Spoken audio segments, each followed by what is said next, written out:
జరిగిన మాట వాస్తవం. ప్రభుత్వం తరఫున నేను క్షమాపణ కూడా చెప్తున్నాను. ఎందుకంటే మనం అనుకున్న దానికంటే డబల్ 3 రెట్లు ఎక్కువ వచ్చింది. రైతులకు ఇబ్బంది అయింది. కల్లాలల్లా 15 రోజుల నుంచి రైతులు ఇబ్బంది పడుతున్నారు. ఆ మాట వాస్తవం. అందుకని మేము కూడా చింతిస్తున్నాం అందరం.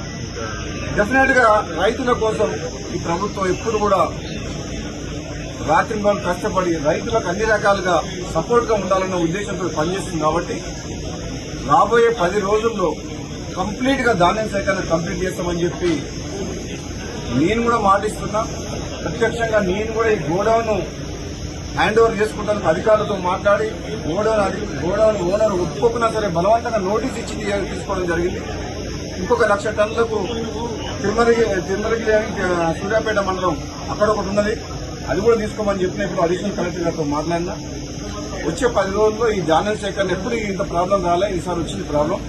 ఈసారి దిగుబడి ఎక్కువ రావడం వల్ల, కాబట్టి వివిధ కారణాల వల్ల ఆలస్యం అయింది. మా రైతు సోదరులందరూ కూడా దీన్ని పరిస్థితిని అర్థం చేసుకుని సహకరించాలని చెప్పేసి ప్రతిపక్ష పార్టీల అందరికీ కూడా నా విన్నపం ఏంటంటే, ఆలస్యమైన వాటి వాస్తవం. మీరు కూడా ప్రజల పక్షాన చాలా సందర్భాల్లో మీడియా ద్వారా కానీ రైతుల పక్షాన మీరందరూ కూడా మీ పాత్ర పోషించిండ్రు. ప్రభుత్వం కూడా అన్ని రకాలుగా మీరు చేసిన పోరాటాన్ని కావచ్చు, మీ ప్రజల పక్షాన మాట్లాడడం కానీ రైతుల పక్షాన దాన్ని పాజిటివ్ గానే తీసుకుంటున్న నెగిటివ్ యాంగిల్లో రాజకీయ కోణంలో రాజకీయం చేయదలుచుకోలేదు. ఎందుకంటే ఇది రైతుల సమస్య. రైతులను కాపాడుకొని వాళ్లకు అండగా ఉండాల్సిన ప్రభుత్వం, ప్రతిపక్షాలు అన్ని పక్షాలు అన్ని పార్టీల వారు సహకరిస్తే నెక్స్ట్ 10 days లో కంప్లీట్ చేస్తామని చెప్పి నేను మీడియా ద్వారా రైతులకు ప్రజలందరికీ కూడా తెలియజేస్తున్నాను. Thank you.